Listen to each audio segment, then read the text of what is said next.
cuando hablamos de marketing 2.0, no nos referimos exclusivamente a la presencia del marketing digital o web, ¿no?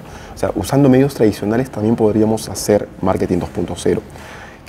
¿A qué me refiero con esto, no? Es decir, cualquier pieza de comunicación que genere algún tipo de interacción podría convertirse en marketing 2.0. Te pongo como ejemplo el caso es este aviso que ha puesto la Universidad UTEC, ¿no? Que ha sido premiado, ¿no?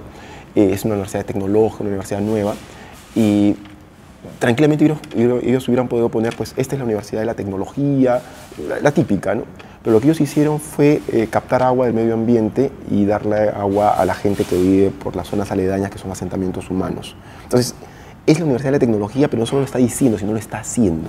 Entonces, un poco hacer nuestra pieza de comunicación, no digo, bueno, esto es un poco más sofisticado, pero también se puede hacer con brochures, con, ¿no? Nuestra papelería. ¿Cuántas veces nos han dejado papeles debajo de la puerta y que nosotros los tiramos al tacho de basura? El esfuerzo que deberíamos hacer, o sea, las pequeñas empresas, es cada vez que ponemos un aviso, ¿cómo logramos que ese aviso le sirva a nuestro consumidor, no solo para darle la dirección donde estamos, sino que el aviso en sí, él lo pueda aprovechar?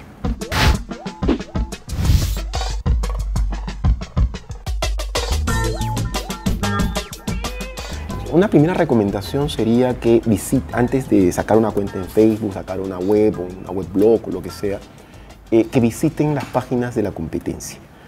Vean efectivamente cuáles son las necesidades de la gente, qué está solicitando la gente, qué cosas están haciendo las páginas de nuestra competencia que efectivamente están teniendo repercusión.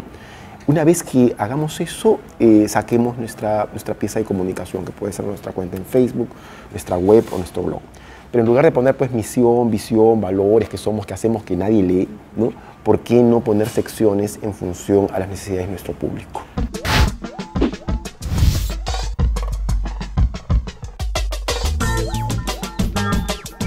La idea es que cada producto o cada servicio debe tener estrategias diferentes, inclusive para cada tipo de público, ¿no? Uno de los problemas con el marketing tradicional es que tendría a uniformizar. Y yo veo también con las páginas hacen lo mismo, ¿no?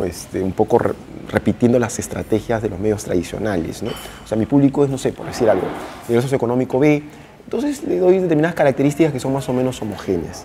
Y no ven más bien el marketing 2.0, es un marketing más bien orientado a determinados nichos o determinadas comunidades. Otra recomendación para los emprendedores y sobre todo los que tienen un perfil profesional es que hay que cambiar de cuerpo, ¿no? Una cosa es ser un médico competente o un profesor universitario competente en su área, y otra cosa es convertirte en un empresario. Si quieres ser empresario, tienes que de alguna manera comenzar por ejemplo, saber algo de contabilidad, saber leer un libro contable, saber lidiar con la SUNAT. A muchos de nosotros no nos gusta eso, pero hay que aprenderlo, ¿no? Y eso es fundamental.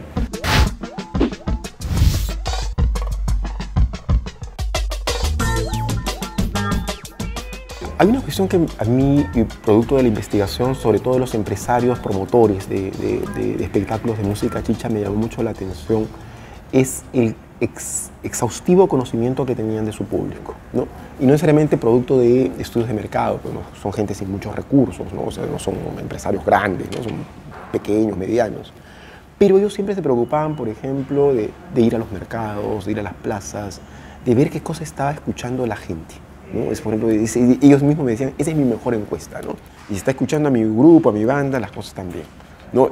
Ese, por ejemplo, bueno, ellos no lo llaman de esa forma, pero la investigación etnográfica, ¿no? De que en lugar de las encuestas, focus, ese tipo de información usted la puede conseguir con mucha facilidad. Cualquier universidad tiene esa información, ¿no? Sobre el nivel socioeconómico que están escuchando. Pero una cosa es lo que la gente te dice en una encuesta o en un focus, y otra cosa es lo que la gente hace.